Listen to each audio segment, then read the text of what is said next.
Bonjour à tous. Est-ce que vous vous rendez compte que les plateformes numériques prennent la place de l'État dans tous les secteurs de la vie quotidienne? La santé, l'éducation, l'emploi, le transport et j'en passe.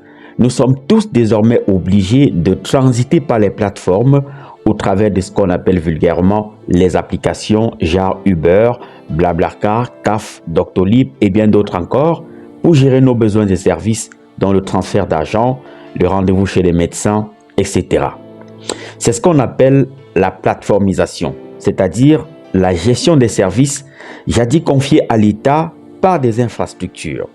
En clair, ce sont des intermédiaires numériques qui nous rendent service en étant des intermédiaires avec les administrations. Mais est-ce que vous savez que ces plateformes numériques vous manquent de respect? Elles pratiquent ce que Dominique Cardon appelle la dérégulation, c'est-à-dire qu'elles vous imposent leurs lois et règlements sans toutefois requérir votre avis. Par exemple, lorsque vous livrez vos données à une application, savez-vous que c'est cette application-là qui vous impose ces lois et règles à suivre sans jamais vous donner la possibilité de les contester? Elle vous sature avec des textes parfois volumineux qu'elles appellent consentement, mais malheureusement, moins de 2% d'utilisateurs prennent la peine de bien les lire, car ils sont assez volumineux.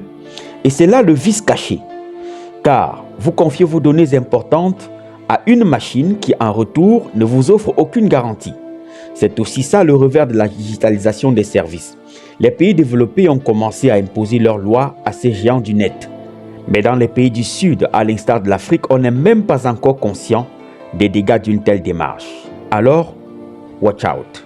Je suis expert digital, consultant spécialiste des plateformes numériques et chercheur en sciences de l'information et de la communication.